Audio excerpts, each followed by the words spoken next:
Hello friends, आज हम पढ़ेंगे ग्रेफाइट। इससे पहले हमने हीरा पढ़ लिया था। आज हम ग्रेफाइट पढ़ने जा रहे हैं। तो ग्रेफाइट की जो उत्पत्ति है वो ग्रेफो सबसे हुई है, जिसका अर्थ क्या होता है, लिखना होता है। हमारी लिखने वाली पेंसिल में क्या होता है, तो ग्रेफाइट होता है। अब हम ग्रेफाइट की विशेषता पढ़ेंगे। इससे पहले हमने हीरा पढ़ा था, उसकी विशेषता पढ़ ली थी। अब ग्रेफाइट की विशेषता। ग्रेफाइट में कार्बन का प्रत्येक परमाणु कार्बन के 3 अन्य परमाणुओं के साथ एक ही तल में बंध बनाते हुए षटकोणीय बल्य संरचना बनाता है। ठीक है, तो कैसी संरचना बनाता है, वो षटकोणीय संरचना बनाता है। जबकि हीरा कैसी बना रहा था, चतुष्फलकीय त्रिआयामी चतुष्फलकीय संरचना बना रखा था।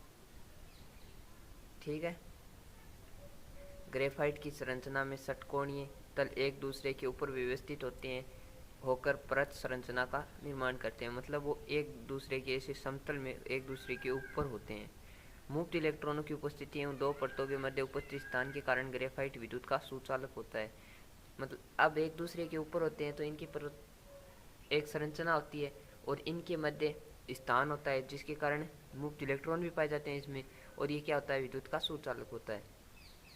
ये एकमात्र कार्बन का रूप है जो विद्युत का सुचालक होता है। ये इसका अपवाद है, तो इसको याद रखना, 1 नंबर में आने की बहुत संभावना है। इसके बाद ग्रेफाइट कैसा होता है, तो ग्रेफाइट काले धूसर रंग का मुलायम होता है। ग्रेफाइट चिकना और फिसलनशील होता है। अब ये देखो, चिकना और फिसलनशील होता है, इसलिए इसका उपयोग शुष्क स्नेक के रूप में भी किया जाते हैं। अब अपन को इसके उपयोग याद रखने हैं। ग्रेफाइट का उपयोग ग्रेफाइट पेंसिल में किया जाता है, शुष्क स्नेक के रूप में किया जाता है, इलेक्ट्रोड बनाने में किया जाता है, और लोहे की वस्तुओं पर पॉलिश करने में, और नाभिकीय परमाणु भट्टी में मंदक के रूप में किया जाता है। तो ये अपना अपन ने ग्रेफाइट पढ़ लिया है। अपन को याद रखना है। हमसे ऐसे भी पूछ सकता है, 1 नंबर में पूछ सकता है कि ग्रेफाइट विद्युत का कुचालक है या सुचालक, कारण सहित बताइए। तो ये अपवाद है कि याद रखना, ग्रेफाइट क्या होता है, विद्युत का सुचालक होता है। या फिर सीधा अंतर पूछ सकता है कि ग्रेफाइट और हीरे में अंतर स्पष्ट कीजिए, या ग्रेफाइट के उपयोग बताइए। तो ये सभी हमें याद रखना है। तो अपना ग्रेफाइट हो गया। इसकी संरचना याद रखना है कैसी है। ठीक है, तो अब अपन अगला पढ़ेंगे फुलरिन। अब ग्रेफाइट के बाद हम फुलरिन पढ़ रहे हैं। फुलरिन की संरचना कैसी होती है, एक फुटबॉल के आकार की होती है।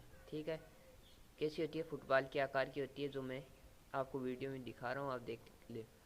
अमेरिका के प्रसिद्ध वास्तुकार बकमिनिस्टर फुलर के नाम पे इसका नाम क्या रखा गया था, फुलरिन रखा गया था। तो इसका नाम फुलरिन किसके नाम पे लिखा गया था, बकमिनिस्टर फुलरिन के। ठीक है, फुलरिन के अणु में 60, 70 या इससे अधिक कार्बन परमाणु भी होते हैं। तो कार्बन परमाणु कितने होते हैं, 60, 70 या इससे अधिक होते हैं। जो कार्बन 60 होता है वो स्थायी फुलरिन होता है, जिसे हम क्या कहते हैं, बकमिनिस्टर फुलरिन कहते हैं। बकमिनिस्टर कौन था, तो एक अमेरिका का वास्तुकार था। कार्बन 60 की संरचना में 32 फलक होते हैं, जिसमें 20 फलक षटकोणीय तथा 12 पंचकोणीय होते हैं।